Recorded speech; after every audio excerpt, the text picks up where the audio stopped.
Olá a todas e todos, Bernardo Fabres aqui. Trago mais um episódio do Encontros com a Big Band Ouro Preto. Dessa vez, com o trompetista e educador musical Érico Fonseca. Érico Fonseca é, desde 2008, trompetista principal associado na Orquestra Filarmônica de Minas Gerais.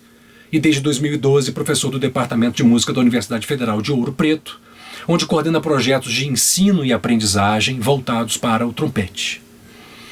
No ano de 2013, criou a Big Band Ouro Preto, onde foi seu diretor até 2017.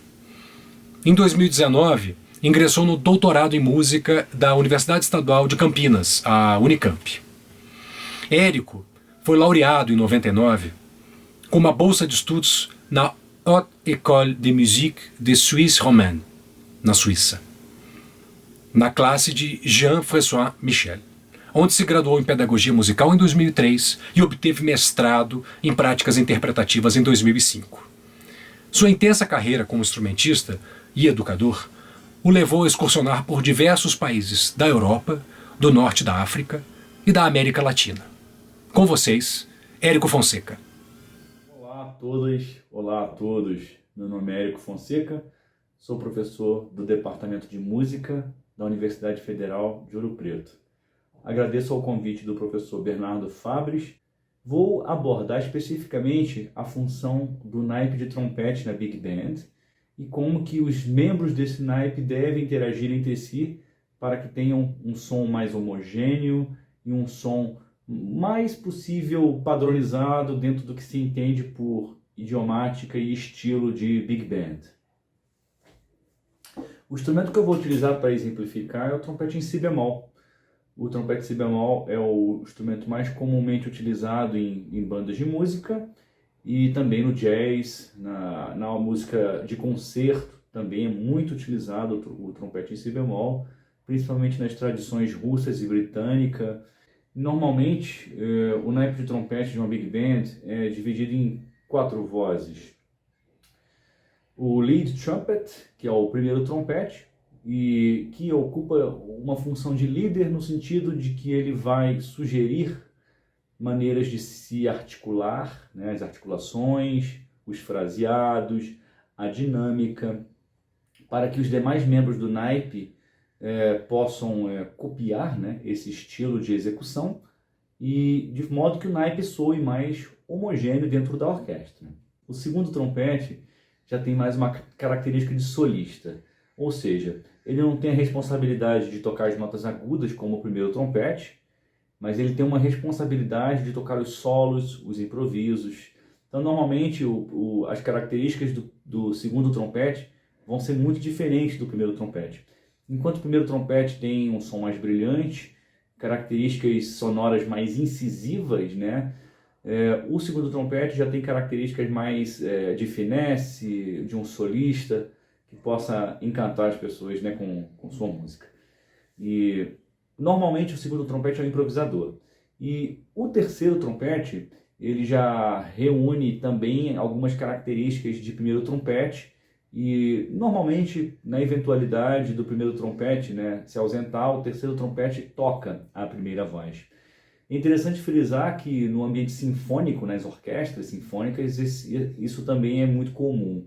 O ocupante da terceira cadeira de trompete substitui o primeiro na eventual ausência dele.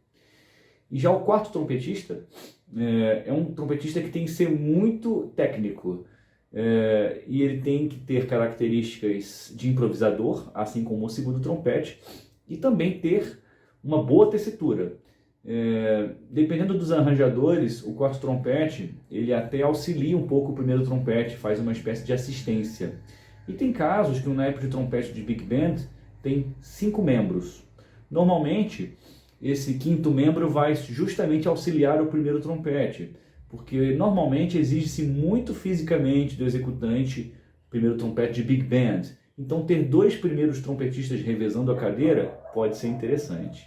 Eu vou utilizar para exemplificar um trecho de uma música do Count Basie, que é Corner Pocket.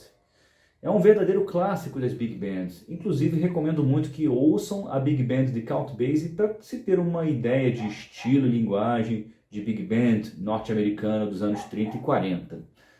desse ano pré-guerra, né, que as big bands tinham realmente o auge, né, na cultura popular das Américas, sobretudo nos Estados Unidos. No Caribe e América do Sul, no pós-guerra já surgiram outras big bands, né, que começaram a tocar, seja música caribenha ou música brasileira, ou continuaram a tocar a música norte-americana. Então o trecho que eu escolhi para exemplificar é Corner Pocket, seria esse trecho aqui.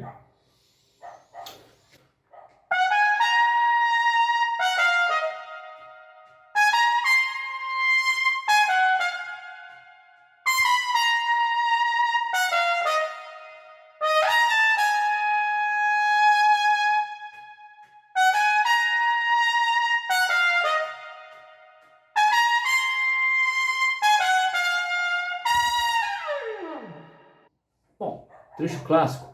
Primeiro o trompete, normalmente ele não toca tão forte quanto a gente imagina. É mais uma questão timbrística e muito se deve ao bocal escolhido.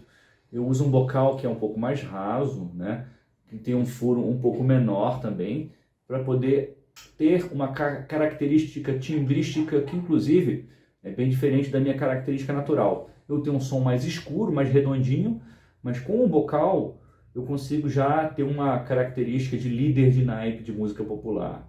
Detalhe que esse tipo de som muitas vezes pode ser também utilizado para naipe de música caribenha, salsa, mambo, e também para música pop rock, soul, música afro-americana em geral. Exemplificando um naipe que eu gosto muito de música pop rock, é o naipe do Phil Collins, né, que era o baterista da banda Genesis, de rock progressivo. Tem um belo naipe de metais. Tomando um exemplo brasileiro, Tim Maia, né, o cantor que tinha assim, excelentes instrumentistas no naipe de metais. E a característica de naipe de big band é bastante semelhante, dependendo do estilo, às características na música mais comercial, né? Outra coisa interessante do naipe de trompetes, a gente fala muito de linguagem, né, de sotaque. Inclusive, vocês poderão verificar, dentro de alguns instantes, um exemplo deste mesmo trecho, né, do Count Basie, né, da música Corner Pocket, sendo tocada pelas 4 vozes do naipe de big band. Trata-se de um registro do naipe de trompetes da big band da Unicamp, onde eu faço atualmente meu doutorado. E uma das disciplinas de doutorado do ano passado foi justamente prática de big band, com abordagem assim também de textos muito interessantes sobre estilo em música popular, etnomusicologia. Então era muito interessante. Então vocês vão ver agora um registro desse naipe de big band.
Outra coisa que muito enriquece o naipe de trompete, né, além dessa característica de bocais, né, inclusive eu tenho 4 bocais diferentes aqui, eu vou até exemplificar.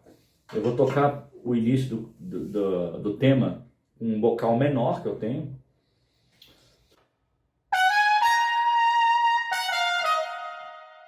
Só a cabeça do tema. Agora eu vou usar um bocal que é o meu bocal médio, com uma liga metálica semelhante à daquele bocal. É uma liga metálica que produz um som mais brilhante.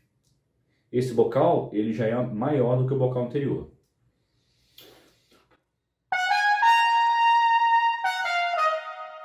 Ok. Agora vou usar um bocal com a mesma medida do anterior, entretanto, tem uma liga metálica diferente, que produz um som mais escuro, e tem uma anilha. Essa anilha também faz com que o som fique um pouco mais escuro. Ou seja, ela é ótima para quem vai tocar segundo trompete, ser improvisador do naipe de big band, ou solista com trio, jazz trio, né? Ou até choro. É um som mais redondinho.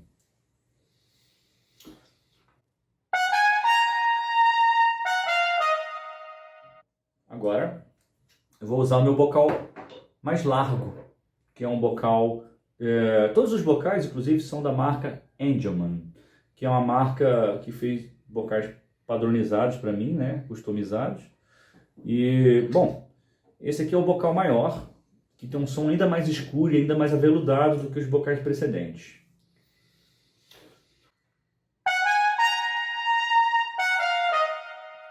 Então, cada bocal com suas características, né, de articulação, de resposta, de timbre.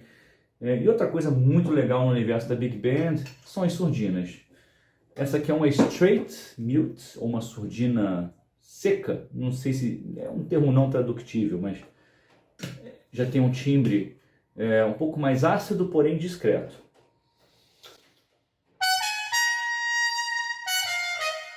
Detalhe é que eu estou com um bocal menor, tá? O mesmo bocal pequeno que eu utilizei no início das exemplificações.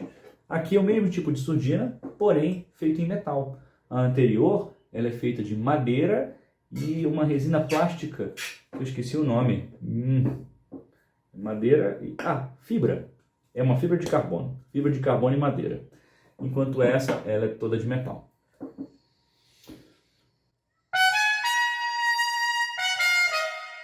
É um som um pouco mais estridente. E aqui um clássico das big bands, que é a surdina wah-wah, o harmon.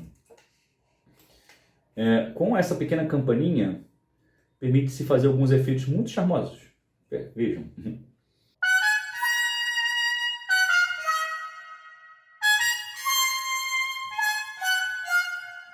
Por exemplo, já outras surdinas menos famosas. Permitam-me mostrar algo ainda. Se vocês tirarem a campainha, já é outro timbre completamente diferente. É como se você tivesse duas surdinas em uma. Miles Davis era um grande adepto dessa surdina, que a gente chama de harmon.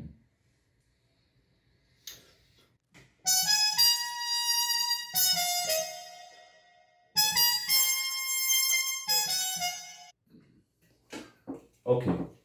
Algumas surdinas têm a função de diminuir o potencial sonoro do trompete, né? De realmente diminuir o alcance em decibéis desse instrumento. Esse aqui é o caso da bucket mute, surdina bucket.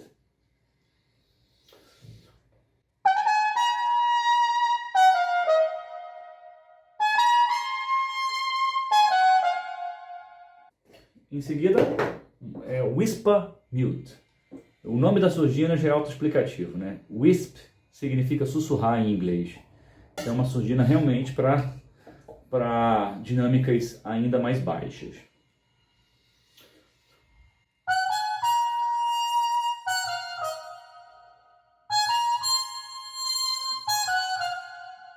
Bom, então essa é uma das coisas muito interessantes também para busca de timbres em naipe de trompete de Big Band. Bocais, surdinas e toda uma questão relativa às articulações também.